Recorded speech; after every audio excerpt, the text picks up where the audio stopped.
Hello dear students, I do hope that you people are fine. I, Professor Muhammad Aman Faisal, welcome you people with yet another topic on English grammar, and today's our topic is conditional sentences. And here in this topic we will study types of conditional sentences, structure of conditional sentences and correction of conditional sentences. These are our learning objectives of today's topic. So let me explain. When we will study types, then we will be studying how many types of conditional sentences are there. Means there are 4 types of conditional sentences, and we would study their structures, means what are their structures, and yes, we will also do a lot of correction of these conditional sentences. Means at the end of the topic there would be practice for the correct form filling for conditional sentences and correct sentences. So let us start. First condition. First condition is also called possible condition, और ये अब हमारे पास है कि हम इसको possible condition क्यों कहते हैं.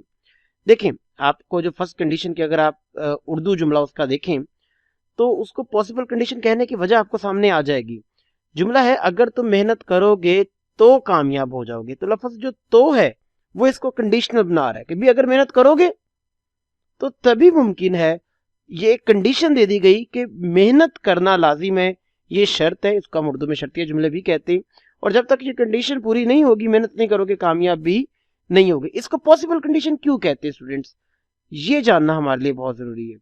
इसको पॉसिबल कंडीशन कहने की वजह कि अगर मेहनत करोगे तो बहुत पॉसिबिलिटी है कि कामयाब भी हो जाओगे, और अगर मेहनत नहीं करोगे तो कामयाब होने की पॉसिबिलिटी भी नहीं है. इट मीन्स ये कंडीशन देखिए, अभी एग्जाम में चंद एक वहां पढ़े हैं तो आप कह रहे हैं जी कि अगर तो मेहनत करोगे तो पॉसिबिलिटी है कामयाब हो जाओगे. तो हम इस कंडीशन की स्ट्रक्चर की तरफ आते हैं.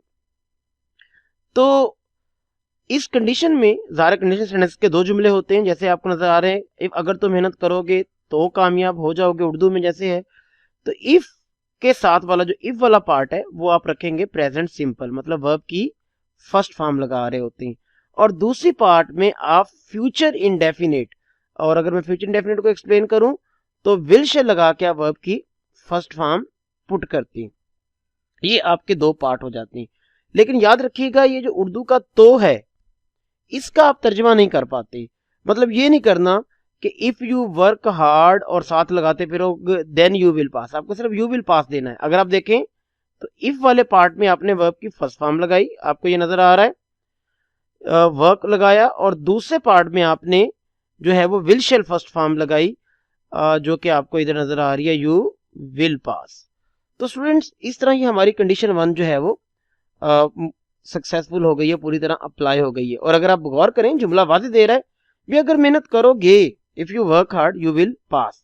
अब यहाँ एक बहुत बड़ा उर्दू से इसका एक कंपैरिजन हम आएंगे. तो let me raise it first of all. तो आपको नजर आ रहा होगा कि आपके इधर लिखा हुआ है जो इंग्लिश में उर्दू में कि अगर तुम मेहनत करोगे, आपको लिखा नजर आ रहा है, तो कामयाब हो जाओगे. तो उर्दू में दोनों पार्ट में फ्यूचर है, लेकिन इंग्लिश में आपको सिर्फ एक पार्ट में ही फ्यूचर नजर आ रहा है, जो कि दूसरा पार्ट है. देखिए 2 पार्ट है, एक मेहनत होनी है, ये काम पहले होगा, मेहनत होगी, फिर आगे फ्यूचर में चलकर पास होगा. तो ये 2 काम हो गए. आपको इन दोनों काम जो हैं आपको होते हुए नजर आ रहे हैं.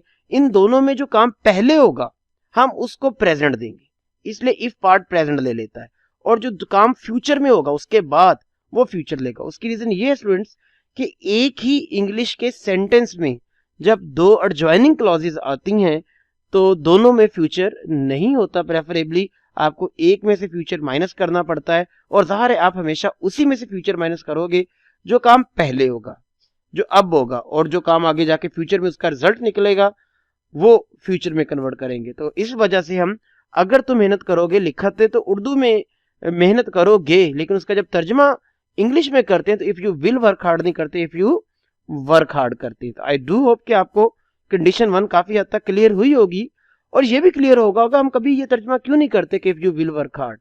रीजन कि हम 2 फ्यूचर एडजॉइनिंग क्लॉजेज में नहीं लगा पाएंगे. अगला सेंटेंस देखें, वो भी कंडीशन 1 को अप्लाई कर रहा है कि if she goes to market she will bring new clothes for you. कि अगर वो मार्केट गई या जाएगी तो वो आपके लिए नए कपड़े लाएगी।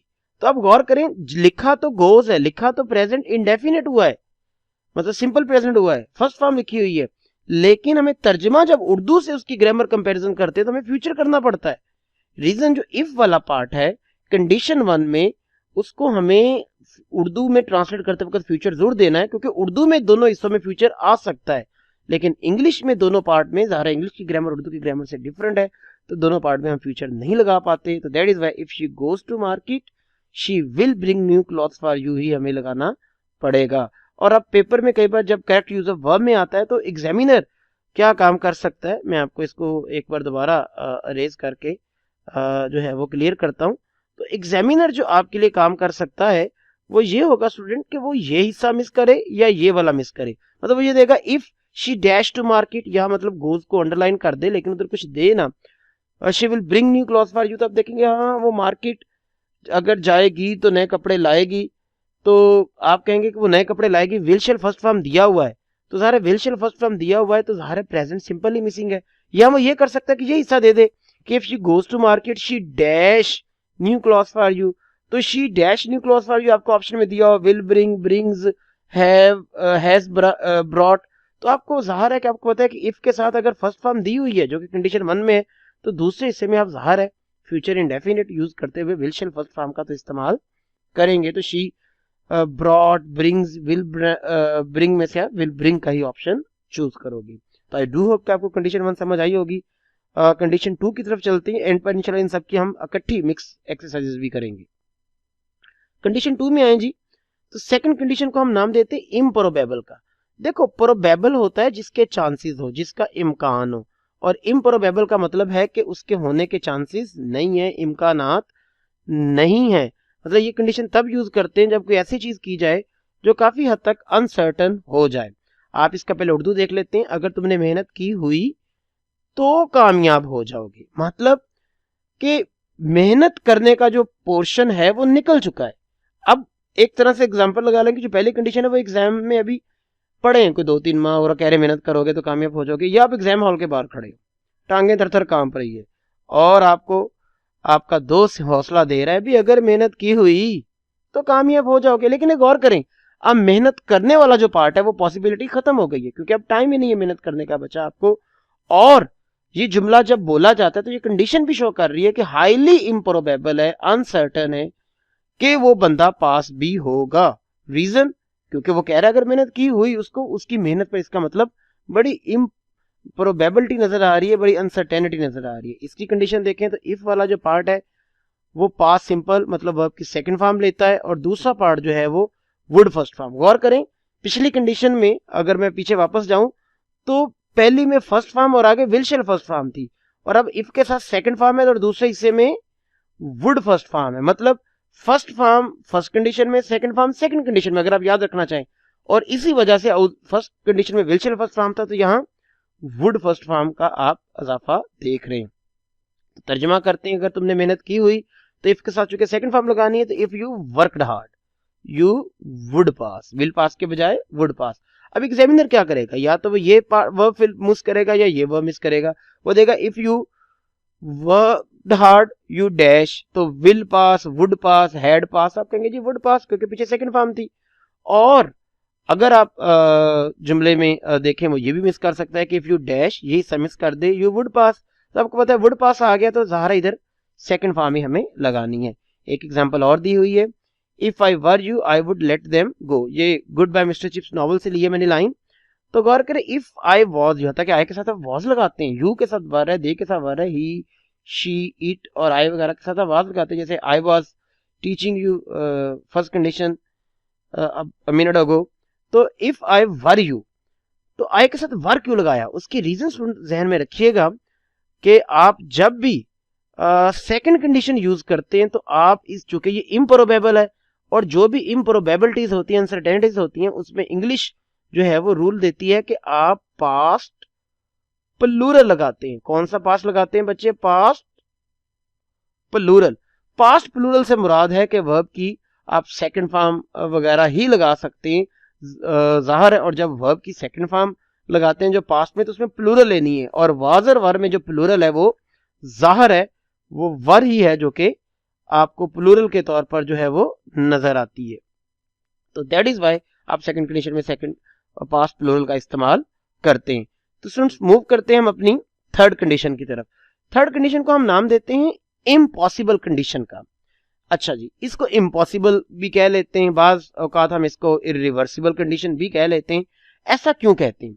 उसकी रीजन ये है कि इसमें जो काम हुआ होता है वो अब इम्पॉसिबल हो गया होता है, अब उसका होने के इम्कानात मुकम्मल तौर पर खत्म हो चुके होते हैं। वो परफेक्ट कंडीशन पे हम इसको कह लेते हैं कि काम मुकम्मल तौर पर परफेक्ट हो गया। गौर करें, अगर तुमने मेहनत की होती तो पास हो जाते, हमारे पास लाइन है, मेहनत की होती तो पास हो जाते। इसका मतलब एग्जाम भी गुजर गया, रिजल्ट भी आ गया, बंदा फेल हो गया है जी, और अब्बा जी ने उस पकड़ा हुआ है हाथ में जूता और कह रहे हैं जी अगर तुमने मेहनत की होती तो कामयाब हो जाते। तो इट मीन्स टू से कि इफ के साथ आपको पास्ट परफेक्ट यहां लगाना है जी इस कंडीशन में, मतलब हैड थर्ड फॉर्म, और दूसरा हिस्सा जो आएगा वो वुड हैव थर्ड फॉर्म। गौर करें, सेकंड कंडीशन में वुड फर्स्ट फॉर्म था, यहाँ वुड हैव थर्ड फॉर्म है। तो अब इसका तर्जुमा देखें, चूंकि इफ वाले में हैड थर्ड फॉर्म लगाना है पास्ट परफेक्ट, तो if you had worked hard आपको नजर आ रहा है जी, तो दूसरे हिस्से में you would have pass, you would have succeeded, जो भी लगा ले। तो अगर तुमने मेहनत की होती तो तुम कामयाब या पास हो जाते। तो आपको एग्जामिनर क्या करेगा, हैव थर्ड फॉर्म मिस करके वुड हैव थर्ड फॉर्म आपको जो है वो दे देगा, और आप कहेंगे if you dash hard you would have pass, तो इधर दे देगा you work hard, you will work hard, you had worked hard, you have worked hard. तो आपको ज़ाहिर है पास्ट परफेक्ट यूज करना है तो हैड वर्कड हार्ड। ऐसे ही दूसरा हिस्सा भी आपको दे सकता है पहला मिस करके। ओके जी, नेक्स्ट आते हैं। आपको सेकंड जुमला नजर आ रहा है, ये मैंने जो लेसन है एक उसमें से ये लिया है, गॉड बी प्रेज में से। तो गॉड बी प्रेज में जो मौलवी का करेक्टर है वो कहता है, had it been someone else I could have easily wangled 10 rupees. याद रखिएगा तर्जमा इसका क्या है, अगर यहाँ कोई और होता, अगर ये कोई और शख्स होता तो मैं आसानी से 10 रुपए ईंट लेता, कमा लेता, मार लेता, धोखे से हासिल कर लेता। तो गौर करें इफ तो आया नहीं, फिर मैंने ये कंडीशनल में क्यों लिखा? असल में स्टूडेंट्स क्या होता है कि थर्ड कंडीशन में हम ये कर सकते हैं कि इफ का इफ खत्म करके तो हैड को बाहर निकाल सकते हैं, मतलब, और जुमला कंडीशनल ही रहेगा। और गौर करने पर क्वेश्चन मार्क भी नहीं है, हैड निकला है।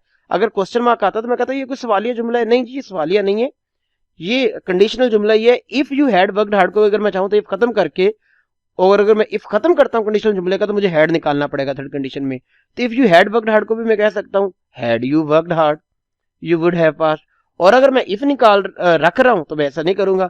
और यहां भी असल जुमला यही है, if it had been someone else, और अगर मैं इसका इफ निकाल दूं तो जुमला रह जाएगा had it been someone else. If की जगह पे जैसे इफ निकला तो if it had been someone else, और इफ निकला है तो it had been someone else रह गया था, उसका हैड बाहर आ गया, had it been someone else, तो हैड थर्ड फॉर्म आ गया जी। यस, बी जो है, बीन जो है वो बी की थर्ड फॉर्म होती है जी। बी असल में इज़ेमार है फर्स्ट फॉर्म, देन उसकी वॉज वर सेकंड फॉर्म है, जाहिर है वॉज वर हमने पीछे भी पढ़ा सेकंड फॉर्म है, और बीन इनकी थर्ड फॉर्म है, और बीइंग जो इनका प्रेजेंट पार्टिसिपल है जिसको आम लफ्जों में कई लोग फोर्थ फॉर्म भी कह लेते हैं। तो ये बीन थर्ड फॉर्म है, हैड बीन आ गया जी हैड थर्ड फॉर्म, तो आगे वुड हैव थर्ड फॉर्म। और वुड की जगह पे गौर करो यहाँ कुड दिया हुआ है, याद रखिएगा वुड की जगह पे कुड, शुड, माइट भी आ सकते हैं। तो had it been someone else, I could have easily wangled 10 rupees, I might have, I should have, कुछ भी आ सकता था। तो लेकिन बेसिकली ज्यादातर हम वुड ही यूज करते हैं क्योंकि बेसिक फार्मूला उसी के साथ है। हमारी फोर्थ और लास्ट कंडीशन, और इस कंडीशन को हम नाम देते हैं जी जीरो कंडीशन का। और ये कंडीशन के आगे मैंने लिखा हुआ यूनिवर्सल ट्रूथ, क्योंकि ये कंडीशन सिर्फ तभी यूज की जाती है स्टूडेंट्स जब कोई यूनिवर्सल ट्रूथ जुमले में डिस्कस हो रहा है। यूनिवर्सल ट्रूथ किसे कहते हैं? कोई भी चीज जो साइंटिफिकली प्रूवन है, सोशियोलॉजी में हमारे आम माशरे में साबित शुदा हो चुकी होती है, वो हमारी यूनिवर्सल ट्रूथ है। जैसे हम कहते हैं जी गॉड इज वन, हम कह लेते हैं तो वो यूनिवर्सल ट्रूथ है। सन रिवॉल्व्स अराउंड द सन, एक साइंटिफिक प्रूवन रियलिटी, और जो भी साइंटिफिक प्रूवन है वो यूनिवर्सल ट्रूथ है जी। तो इस कंडीशन में हम आए तो गौर करें, आपको इफ के वाले हिस्से में प्रेजेंट सिंपल लिखा हुआ है, कंडीशन 1 में भी यही था, और दूसरे हिस्से में भी प्रेजेंट सिंपल लिखा हुआ है। तो लॉ स्टूडेंट्स तो कहेंगे सर जी ये तो मसला हो गया, हमने तो सोचा था कि इफ वाले हिस्से में अगर फर्स्ट फॉर्म आएगी तो दूसरे हिस्से में बस विल शैल फर्स्ट फॉर्म जड़ दिया करेंगे, वुड फर्स्ट फॉर्म या वुड हैव फर्स्ट फॉर्म की खैर है। लेकिन ये तो इफ के साथ फर्स्ट फॉर्म है तो आगे भी विल शैल फर्स्ट फॉर्म के बजाय सिर्फ फर्स्ट फॉर्म ही आ गई, तो सर अब क्या करें? तो स्टूडेंट्स घबराने की कोई जरूरत नहीं है आपको, आपने उस जुमले को देखना है।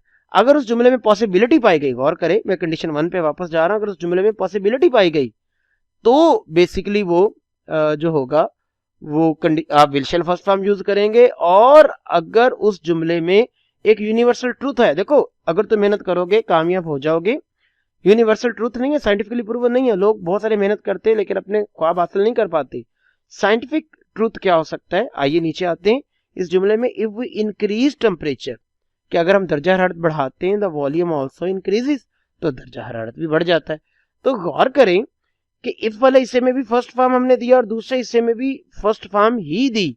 रीजन ये यूनिवर्सल ट्रूथ है जी, हम ये नहीं कहेंगे the volume will also increase. अगर विल करते तो प्रोबेबिलिटी होती कि दर्जा हरारत बढ़ाएंगे तो शायद वॉल्यूम भी बढ़ जाए, हुजम भी किसी चीज का साइज भी बढ़ जाए, पर ऐसा नहीं। हमें साइंटिफिकली पता है कि जब हम टेम्परेचर बढ़ाते हैं तो वॉल्यूम भी लाजमी इंक्रीज करता है। और गौर करें, आप इसका तर्जमा भी करेंगे तो दोनों आप प्रेजेंट में कर रहे हैं, वो दोनों तर्जमे फर्स्ट कंडीशन के फ्यूचर में, यहाँ दोनों तर्जमे प्रेजेंट में। अगर हम दर्जा हरारत बढ़ाते हैं तो वॉल्यूम मतलब हुजम भी बढ़ जाता है। क्लियर हो गया स्टूडेंट्स। और नेक्स्ट आते हैं, एक और मैंने जुमला लिया, इफ वी फ्रीज समथिंग, कि अगर हम किसी चीज को मुंजमिद करते हैं, इट डज नॉट डिके, तो ये खराब नहीं होती है। तो गौर करें बिल्कुल ऐसा ही है, साइंटिफिकली प्रूवन है, जब चीज फ्रीज कर दी जाती है तो ये फर्स्ट फॉर्म, तो डज नॉट डिके भी फर्स्ट फॉर्म ही है। ये प्रेजेंट सिंपल का ही नेगेटिव किया हुआ है, सारे प्रेजेंट सिंपल में फर्स्ट फॉर्म होती है, उसका नेगेटिव डू नॉट या डज नॉट से बनता है, तो इट विल नॉट डिके के बजाय डज नॉट डिके। और देखा जाए तो ठीक है, लोग ऐसे तो नहीं ईद उल अजहा वगैरह पे अपनी फ्रिजें भर के रख लेते हैं और कई 2-2 महीने एंजॉय करते रहते हैं। तो नेक्स्ट स्टूडेंट्स हम आएंगे इंशाल्लाह इसकी प्रैक्टिस क्वेश्चंस की तरफ जी। तो पहला क्वेश्चन है स्टूडेंट्स हमारा प्रैक्टिस क्वेश्चंस में कि if there dash some problem, अब हमें यहाँ फिल करना है कि क्या आएगा, कि if there I will tell the teacher. अब देखिए आई के साथ, अच्छा आई के साथ अक्सर लोग कहते हैं जी शेल लगाना है, लेकिन आजकल जनरली कॉमनली यूज किया जाता है जी विल ही, बल्कि अगर मैं कहूँ तो शेल एक तरह से काफी हद तक ऑब्सोलीट ही हो गया है, कम ही यूज हो गया है। तो आई के साथ आपको future indefinite will shell first form नजर आ रही है। तो दूसरे हिस्से में आपको फैसला करना है कि इफ देयर इज जो है आपने लगाना है some problem, if there will be some problem, would be some problem या हैड बीन सम प्रॉब्लम। तो आपको नजर आ रहा है कि विल शेल फर्स्ट फॉर्म आया हुआ है, तो ये तो कंडीशन 1 है। कंडीशन 1 है तो दूसरे हिस्से में हमने वर्ब की फर्स्ट फॉर्म ही लगानी है, तो फर्स्ट फॉर्म तो आपको सिर्फ ए में नजर आ रही है, तो yes alpha is our right answer. दूसरे जुमले में आते हैं। अच्छा ये जुमले आपको ऐसे भी तो आ सकते हैं ना, अगर कोई बच्चा करेक्शन के एंगल से करना चाहता है तो 4 जुमले आए हुए हैं जी।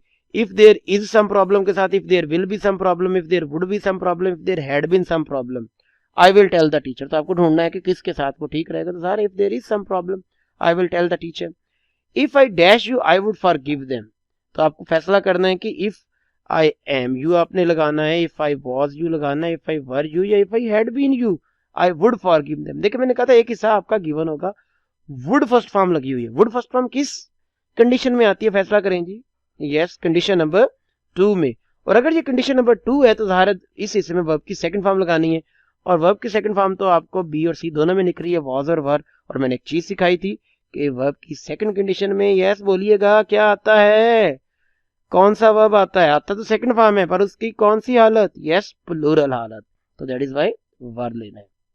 तो हम अपने थर्ड सेंटेंस पर आ गए जी। If he had been a star he dash humble. तो देखो इफ वाले सेंटेंस पार्ट में हमें हैड थर्ड फॉर्म दिया हुआ है, हैड थर्ड फॉर्म बीन सहारे मैंने आपको बताया थर्ड फॉर्म, तो कौन सी कंडीशन है जिसमें जी हैड थर्ड फॉर्म आ जाएगा, सारा ये थर्ड कंडीशन है। तो थर्ड कंडीशन में क्या हम इज लेंगे, क्या विल बी लेंगे, नो, क्या वुड बी लेंगे, नो, वुड हैव बीन, देखो बीन थर्ड फॉर्म तो वुड हैव थर्ड फॉर्म लेंगे हम थर्ड कंडीशन में दूसरे हिस्से में। नेक्स्ट 4 में आते हैं जी। I dash you if you work hard. तो इफ के साथ फर्स्ट फॉर्म दी हुई है, देखो इफ वाला हिस्सा पहले आए बाद में उससे कोई फर्क नहीं पड़ता, बस इफ वाले हिस्से में फर्स्ट फॉर्म दी है तो इस हिस्से में हमें बस ज़ाहिर है फिर विल शैल फर्स्ट फॉर्म ही लेनी है, तो ज़ाहिर है हमारा आंसर अल्फा आएगा। तो पीछे वाले इसमें वर था जी, इसमें वुड हैव बीन आंसर था, और इसमें हमारा जो आंसर आ रहा है वो विल प्ले आ रहा है। That's really good. नेक्स्ट आते हैं नंबर 5 में। If I dash money I would have helped you, would have helped. Okay students sentence number 5 पे आते हैं जी। तो सेंटेंस नंबर 5 में आपको नजर आ रहा है if I dash money I would have helped you. तो गौर करें would have helped, would have helped, would have third form आ गई है, और अगर वुड हैव थर्ड फॉर्म आ गई है तो बेधड़क आप थर्ड कंडीशन पर लैंड कर जाएं जी। और जैसे ही आप थर्ड कंडीशन पर लैंड करते हैं तो अब आपको फैसला करना है कि इस साइड पर क्या आना है। ज़ाहिर है हैड थर्ड फॉर्म चाहिए, विल हैव तो नहीं आएगा एक में, बी का हैड भी नहीं आएगा, सी का हैड हैड और डी का हैव हैड। तो कई बच्चे तो सोचेंगे सर शायद ना हम हैव हैड लगा देते हैं तो बड़ा सूटेबल रहेगा, बड़ा करीब भी है, लेकिन एक मसला है स्टूडेंट्स, हमें तो हैड थर्ड फॉर्म चाहिए थी, ये तो हैव हैड है। तो बच्चे आपका आंसर है had had. Now again the students would have a bit worry, sir had had ये कैसे, ये क्या चमत्कार हो गया, मतलब कैसे हो गया। तो याद रखिएगा जब भी हैड हैड आए या हैव हैड आए तो याद रखिएगा पहला हेल्पिंग वर्ब होगा दोनों में और दूसरा मेन वर्ब होगा। तो हैज हैव जो है वो हमारी फर्स्ट फॉर्म है, असल मेन फॉर्म जो बेयर इन्फिनिटिव फॉर्म है वो तो हैव ही है, उसकी सेकंड फॉर्म भी हैड है और उसकी थर्ड फॉर्म भी, अक्सर लोग सोचते हैं be, no, third form be had है। तो जब आप हैड हैड लिखते हैं तो ये हैड थर्ड फॉर्म हो गई, तो हैड थर्ड फॉर्म। जैसे मैं कह दूं जी आई हैड बुक्स, ये हैड अकेला है, और जब हैड अकेला नजर आए कोई आगे वर्ब ना हो हैड के आगे तो याद रखिएगा वो हैड सेकंड फॉर्म है। और जब हैड के आगे एक और वर्ब हो, बेशक वो हैड खुद ही क्यों ना हो, तो पहला हैड हेल्पिंग वर्ब होगा और दूसरा हैड वर्ब की थर्ड फॉर्म होगी हैड हैड। आपने एक लेसन में पढ़ा था they had no post of court acrobat reward में, एंड नेवर हैड हैड, वो नेवर हैड हैड भी असल में had third form past perfect ही था। और जब आप हैव हैड लगाते हैं तो ये प्रेजेंट परफेक्ट हो गया, हैव लगा के वर्ब की थर्ड फॉर्म, यहाँ हैव ये जो हैड है ये वर्ब की थर्ड फॉर्म है। और ज़ाहिर है हमें प्रेजेंट परफेक्ट तो नहीं चाहिए, हमें तो पास्ट परफेक्ट चाहिए, and that is why C is our answer. Question number 6 पे आते हैं जी। तो क्वेश्चन नंबर 6 में आपको नजर आ रहा है लिखा हुआ if he has got up early he dash the prayer. तो देखें जी हैज गॉट अप और हैज गॉट अप से हमें एक लिंक मिल गया कि हैज हैव के बाद हमारे पास यहाँ थर्ड फॉर्म है, इट मींस ये कोई प्रेजेंट टेंस है। और अगर इफ के साथ प्रेजेंट है तो दूसरे पार्ट में हमें ज़ाहिर है कंडीशन 1 को अगर फॉलो करना है तो फ्यूचर चाहिए, और बाकी तीनों जो बी सी और डी है उनमें फ्यूचर मौजूद नहीं है। That is why alpha is our answer कि if he has got up early he will have offered the prayer. Means अगर इसका हम उर्दू करें कि अगर वो सुबह जल्दी उठ चुका होगा तो उसने नमाज पढ़ ली होगी। तो देखिए लिखा तो हैज गॉट अप है, प्रेजेंट है, लेकिन जैसे हमने कंडीशन 1 में सीखा था कि जो पहला इसे इफ यू वर्क हार्ड लिखा तो प्रेजेंट जाता है, लेकिन तर्जुमा उसका फ्यूचर करेंगे अगर तुम इफ यू वर्क हार्ड, अगर तुम मेहनत करोगे। तो if he has got up early अगर वो सुबह जल्दी उठ चुका होगा। याद रखिएगा गेट गॉट गॉट भी होता है, गेट गॉट गॉटन भी होता है। नेक्स्ट 7 सेंटेंस पे आते हैं if he dash I will come back, दूसरे हिस्से में आई विल कम बैक मौजूद है, फ्यूचर मौजूद है, इसका मतलब ये कंडीशन 1 है प्योरली, और हमें वर्ब की फर्स्ट फॉर्म ढूंढनी है या यू कह लें प्रेजेंट ढूंढना है। अल्फा नहीं हो सकता क्योंकि ये पास्ट है, चार्ली भी नहीं हो सकता पास्ट है, ये भी पास्ट है। तो that is why beta is our answer कि इफ ही इज स्लीपिंग, तर्जुमा में फ्यूचर करना है, अगर वो सो रहा होगा आई विल कम बैक तो मैं वापस आ जाऊंगा।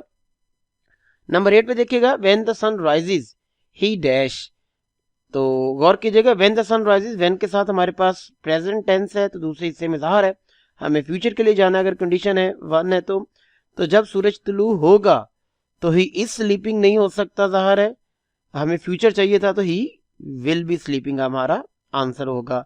तो ही स्लेप्ट या हैज स्लेप्ट ज़ाहिर है हमारे फ्यूचर नहीं है तो ये भी आंसर नहीं है।